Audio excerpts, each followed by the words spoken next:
옆 사람과 인사하겠습니다. 주님의 평안이 함께하길 소망합니다.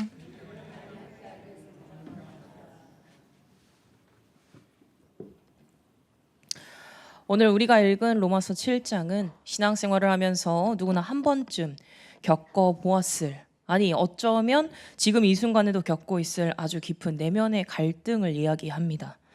제가 어릴 때부터 신앙생활을 해오며 때때로 답답하고 속상한 순간은 하나님 말씀대로 살면서 순종하며 살고 싶은데 또다시 죄를 짓고 있는 나의 모습을 볼 때였습니다.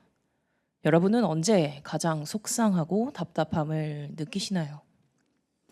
예배 자리에 와서 찬양을 부르고 말씀을 들을 때면 우리 마음속에 뜨거운 결단이 일어납니다. 이번 주에는 정말 말씀대로 살아야지. 가족들에게 화내지 않고 따뜻하게 말해야지. 그렇게 굳게 결심하며 예배당 문을 나갑니다. 하지만 당장 월요일이 되고 화요일이 되고 그러면 우리의 모습은 어떠한가요? 너무나 사소한 일에 짜증이 납니다. 직장에서 미운 사람을 향해 험담이 튀어나오고 집에 돌아와서 피곤하다는 핑계로 가족들에게 상처를 줍니다. 그리고 나서 밤에 혼자 덩그러니 앉아 가만히 있을 때 밀려 들어오는 자책감에 마음이 무너질 때도 있습니다. 아휴, 나는 왜 이 모양이냐? 또는 수십 년 교회를 다녔는데 나는 왜 이렇게 안 변할까? 심지어 더 깊게 들어가면 정말 나는 믿음이 있는 게 맞는 건가? 라고 낙심하며 절망할 때도 있습니다. 아주 평범한 일상의 영역에서도 마찬가지입니다. 매일 밤 다이어트와 전쟁을 치르는 제 이야기를 한번 해보겠습니다. 늘 마음속으로 오늘부터 진짜 식단 조절하며 운동하며 야식 절대 안 먹어야지 라고 수백 번 다짐합니다. 머리로는 무엇이 내 몸에 너무나 좋은지 완벽하게 알고 있어요. 그런데 퇴근을 딱 하고 집에 가면 오늘 하루 참 고생했다. 그러면 그럼 나에게 어떤 보상을 줄까? 라고 생각하며 맛있는 음식을 막 고민하고 찾고 있는 나의 모습을 발견합니다. 머리로는 안 돼! 라고 외치지만 어느새 음식을 향해 손을 뻗고 있는 나의 이 모습. 그렇게 맛있게 먹고 나서 다음날 아침이 되면 어떻게 될까요? 얼굴이 퉁퉁 붓습니다. 그 퉁퉁 부은 얼굴을 보며 저는 또 후회합니다. 한숨 팍 쉬며 이렇게 밀어낼 수가 라는 것을 매일 반복하는 거죠. 그런데 우리의 영적인 삶도 마찬가지입니다. 무엇이 선한지 무엇이 하나님을 기쁘게 하는지 머리로는 다 알아요. 그런데 실제 나의 삶에서는 내 몸이 전혀 엉뚱한 방향으로 움직이고 있는 거예요. 그런데 오늘 본문에 신약 성경의 절반을 쓰고 수많은 기적을 일으켰던 그 사도 바울 또한 우리와 같은, 아니 어쩌면 우리보다 더 처절한 고민을 한 내용이 나옵니다. 15절에서 그는 아주 당황스러운 어조로 이렇게 말합니다. 내가 행하는 것을 내가 알지 못하노니 곧 내가 원하는 것을 행하지 아니하고 도리어 미워하는 것을 행함이라. 쉽게 말하면 내가 왜 이러는지 나도 잘 모르겠다. 진짜 원하는 건 선하게 사는 건데 정작 내 행동은 내가 그토록 미워하는 악한 짓만 골라서 하고 있다라는 말입니다. 그렇다면 바울은 왜 이런 고백을 했을까요? 의지력이 부족했을까요? 아니면 그의 기도가 부족했을까요? 우리는 보통 잘못을 저지르면 그 원인을 내 안에서 찾습니다. 나의 부족한 참을성, 이런 것들을 수양해야 되고 내가 인내를 기려야 되고 나의 어떤 모습을 고쳐야 되고 기타 등등등. 하지만 바울은 17절에서 우리 상식을 뒤엎는 충격의 고백을 합니다. 이제 그것을 행하는 자는 내가 아니요 내 속에 거하는 죄니라. 바울이 지금 내가 한 게 아니라 내 안에 죄가 한 거니까 난 잘못 없어 라고 핑계를 댄 걸까요? 그것이 아닙니다. 바울은 지금 우리 안에 남아있는 이 죄의 습관이라는 게 얼마나 무섭고 집요한 세력인지를 경고하고 있는 겁니다. 예수님을 믿고 십자가의 은혜로 구원을 받은 우리의 영혼은 새 생명을 얻었습니다. 하지만 우리의 육신은 여전히 이 땅에 남아 있어요. 그리고 이 육신 안에는 수십 년 동안 살면서 몸에 배어버린 나의 옛 습관, 욕심, 이기심, 자만, 이런 것들이 마치 거머리처럼 달라붙어 있는 것입니다. 바울은 이 죄가 가만히 죽어 있는 게 아니라 마치 내 안에서 나를 맘대로 막 휘두르려고 하는 이 폭군처럼 살아서 꿈틀대고 있다라고 경고합니다. 나의 마음은 천사처럼 살고 싶지만 내 육신에 달라붙어 있는 그 모든 것들이 나를 붙들고 있다는 겁니다. 우리는 종종 신앙생활에서 큰 오해를 하며 살아갑니다. 연륜이 쌓일수록 화도 내지 않고 유혹에도 흔들리지 않는 마치 어떤 성인 군자와 같은 모습으로 살아야 한다라는 착각을 할 때가 있습니다. 내가 훈련을 거듭하면 내 힘으로 흠없는 사람이 될 수 있을 거다라고 착각합니다. 그래서 똑같은 죄에 넘어질 때마다 나를 그렇게 질책해요. 아유, 이 바보야. 저번에도 그랬는데 이번에 또 그러네. 그런데 신앙생활은 돌을 닦아서 완벽해지는 과정이 아닙니다. 오히려 하나님의 빛 가운데로 깊이 들어갈수록 내 안에 숨겨진 나의 이 죄성이 얼마나 끈질기고 무서운지 뼈저리게 발견하는 과정인 것입니다. 내 힘과 내 결심으로는 도저히 선을 행할 수가 없구나. 이 철저한 나의 무능력을 깨닫고 두 손 들고 주님 앞에 나 항복하는 그 자리가 비로소 십자가의 진짜 은혜가 시작되는 거룩한 출발 지점입니다. 바울은 이 복잡한 마음을 22절과 23절을 통해 우리 안에서 치열하게 싸우고 있는 이 두 가지의 법으로 설명합니다. 첫 번째는 마음의 법이에요. 예수님을 믿고 거듭난 성도라면 누구나 가지게 되는 거룩한 열망입니다. 예배의 자리에 앉아 있을 때, 찬양을 부를 때 우리의 가슴을 뜨겁게 하는, 주님을 사모하게 하는 그런 마음. 하나님을 기쁘시게 하고 싶다. 하나님을 더 사랑하고 싶다. 이렇게 올바른 방향을 가리키는 영적 나침반 같은 거예요. 두 번째는 죄의 법입니다.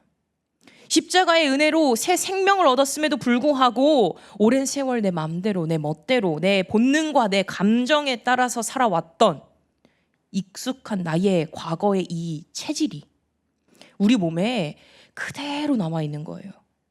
우리가 예배를 드리고 말씀과 기도로 깨어있을 때는 거룩한 삶을 향해서 나를 팽팽하게 잡아당깁니다. 어떻게든 지키려고. 그런데 삶이 바빠서, 피곤해서 이런 사소한 아주 핑계들로 잠깐 그 영적인 긴장을 탁 놓아버렸을 때 우리는 어떻게 될까요? 고무줄이 탄성을 받아 늘어났다가 다시 탁 놓아져서 돌아오는 것처럼 내 안의 죄도 우리가 방심하는 그 찰나를 절대 놓치지 않습니다. 눈 깜짝할 사이에 우리를 과거의 악한 습관과 혈기와 나의 자존심, 이기적임, 이 모든 밑바닥으로 사정없이 나를 끌고 가는 거예요.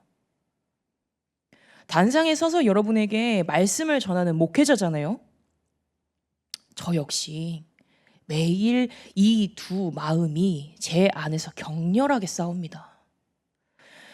20대 초반에 갓 전도사가 되었을 때, 전임 전도사가 되기 이전 교육 전도사라는 타이틀을 처음 가졌을 때, 교육부 아이들을 예배하는 전도사였어요.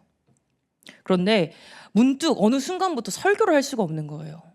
그때 제 마음에 이런 마음이 들었습니다. 이렇게 죄 많은 내가 어떻게 아이들 앞에서 하나님 말씀을 전하고 이 하나님 말씀에 순종하며 살아야 한다는 이야기를 할 수 있지?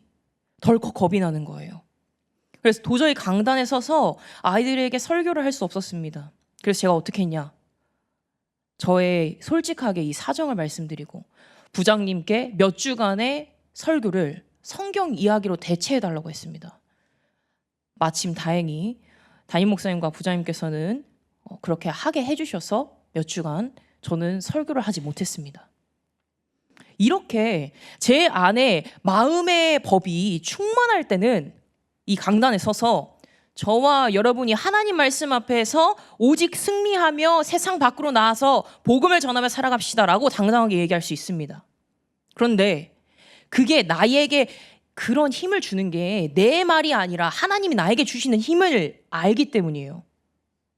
그런데 내가 강단에 내려와서 한 명의 연약한 인간으로 나를 마주했을 때 팍팍하고 고된 현실의 벽 앞에서 저도 무수히 흔들립니다. 다가올 미래에 대한 걱정도 하고요. 내가 맡은 일을 잘 해낼 수 있을까? 라는 걱정도 해요. 시시콜콜한 걱정을 전부 다 합니다.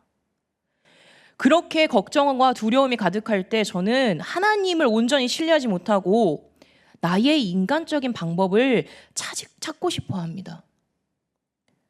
단상 위에서는 믿음이 좋은 사람처럼 여러분들에게 이렇게 선포해놓고 일상에서는 나의 그 작은 이기심 때문에 무너지고 말씀 앞에 제대로 서지 못하는 제 자신을 볼 때 저 또한 자책하며 펑펑 울고 싶어질 때가 아주 많습니다.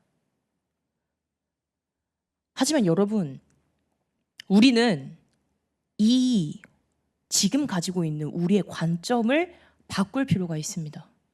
내 안에서 이렇게 두려운 마음이 이 두 마음이 치열하게 싸우고 있다는 것, 그리고 무너질 때마다 가슴 아파하고 괴로워한다는 것, 이게 내 안에 예수님의 생명, 성령님이 살아계시다라고 하는 확실한 증거입니다. 죽어있는 물고기는 아무리 거친 물결이 와도 저항하지 못해요. 갈등도 고통도 없습니다. 세상 사람들은 죄의 법 하나만 따르기에 죄를 지어도 깊이 괴로워하지 않을 수 있습니다. 그러나 살아있는 물고기는 다릅니다. 상류를 향해 거슬러 올라가기 때문에 물결과 부딪히고 힘이 들고 때론 거센 물살에 밀려나 고통을 겪습니다. 우리는 왜 아파할까요? 왜 내가 지은 아주 작은 그 죄에도 괴로워할까요? 내 안에 십자가의 생명이 들어왔기 때문입니다.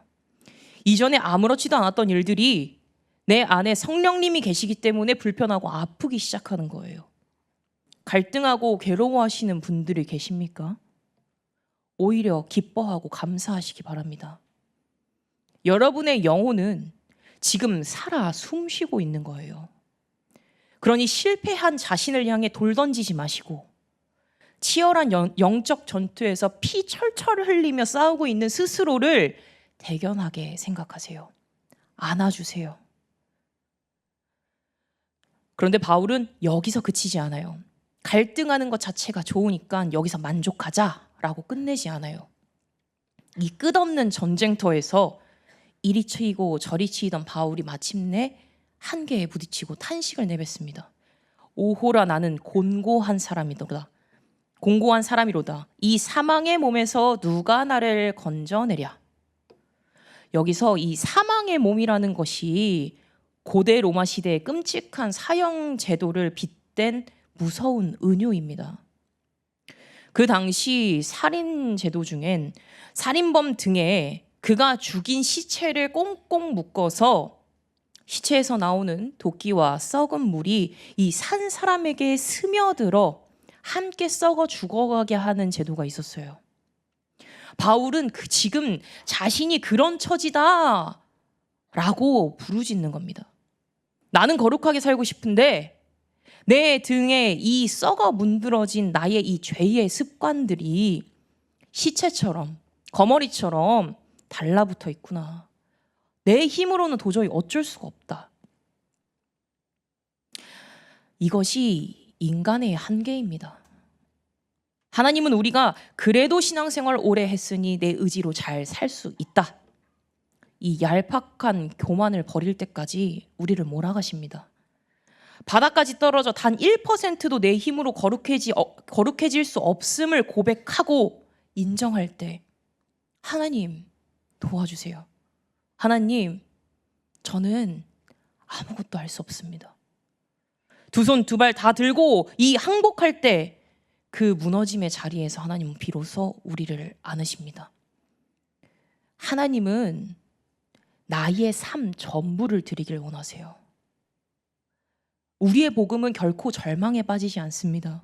진짜 복음, 진짜 은혜는 내가 애쓰고 버티던 힘이 다 빠져 고개를 떨구는 그 순간, 그 자리에서 하나님의 품 안에서 찬란하게 피어나기 때문입니다. 바울은 내가 무엇을 더 해야 할까? 어떤 훈련을 받아야 할까? 라고 묻지 않습니다. 그저 누가 나를 건져주랴 라고 물었습니다. 나를 짓누르는 이 죄의 굴레에서 나의 죄를 벗겨주실 분은 오직 나를 있는 그대로 사랑하시는 우리 구원자 예수 그리스도 한 분뿐임을 알았기 때문입니다. 나의 무력함 그대로 십자가 앞에 엎드린 이 바울은 길고 어두웠던 탄식의 터널을 지나 25절에서 감사와 벅찬 감사 그 마음을 드립니다. 우리 주 예수 그리스도로 말미암아 하나님께 감사하리로다. 내 힘으로 풀 수 없었던 이 엉킨 죄의 사슬을 예수님이 십자가에서 흘리신 그 보혈로 남김없이 녹여주셨음을 믿음의 눈으로 온전히 바라본 사람의 고백이었습니다. 그 사랑의 십자가가 우리의 모든 허물을 덮어주셨기에 바울은 이어서 로마서 8장에 이르러 당당한 생명의 약속을 선포할 수 있었습니다. 그러므로 이제는 그리스도 예수 안에 있는 자에게 결코 정죄함이 없나니 이는 그리스도 예수 안에 있는 생명의 성령의 법이 죄와 사망의 법에서 너를 해방하였느니라. 아멘. 사랑하는 여러분, 돌아오는 목요일, 금요일, 토요일 우리는 또 언제 무너질지 모릅니다. 가족에게 짜증을 내고 남을 미워하고 세속적인 욕심에 흔들리며 내 안에 두 가지의 법 사이에서 나는 갈팡질팡 계속 치열하게 괴로워할 겁니다. 그때 넘어지고 실패한 그 자리에서 나는 안 돼 라고 주저앉지 마시길 바랍니다. 반대로 다음번엔 내가 꾹 참고 이겨볼 거야 라고 하지도 마시기 바랍니다. 여러분의 약한 의지도 믿지 마시길 바랍니다. 넘어진 모습 그대로, 실패한 모습 그대로 두 손 두 발 다 들고 오직 예수 그리스도 앞에 나아가시기 바랍니다. 주님, 저는 안 됩니다. 저는 제 힘으로 이 작은 죄의 습관 하나 이길 힘이 없는 연약한 자입니다. 나는 공고한 사람입니다. 그러니 오늘 이 시간 주님의 보혈로 나를 덮어 주시옵소서. 내 의지가 아니라 나를 살리신 오직 예수 그리스도의 생명이 나를 이끌고 가게 하여 주시옵소서 라고 고백하시길 바랍니다. 이렇게 나의 연약함을 꾸짖을 때, 예수님을 붙들 때 주님은 결코 너 또 넘어졌니? 라고 하지 않으십니다. 오히려 못 박힌 그 뚫린 두 손을 우리를 향해 뻗으시며 우리를 따뜻하게 안아주십니다. 우리의 절망적인 한숨과 탄식이 예수 그리스도로 말미암아 감사와 찬양의 은혜로 기쁨으로 변하는 이번 한 주간의 여러분의 일상 가운데 충만하게 넘쳐나시길 간절히 소망합니다. 기도하겠습니다. 은혜로우신 주님, 오늘 말씀을 통하여 내 안에 매일같이 싸우고 있는 두 가지 법을 정직하게 마주하게 하시니 감사드립니다. 스스로 완벽하기를 애썼던 모든 교만과 착각을 이 시간 주님의 십자가 앞에 내려놓습니다. 모든 괴로움과 절망 속에서 건져내실 분은 오직 예수 그리스도 한 분뿐임을 믿습니다. 우리가 살아갈 때 또 무너지고 흔들릴지라도 자책하며 절망하지 않게 하시고 내 의지가 아닌 오직 십자가의 보혈을 의지하도록 인도하여 주시옵소서. 그리스도 예수 안에 있는 자에게 주어지는 결코 정죄함이 없는 그 참된 자유와 평안을 누리게 하여 주시옵소서. 거룩하신 예수 그리스도의 이름으로 기도드립니다. 아멘.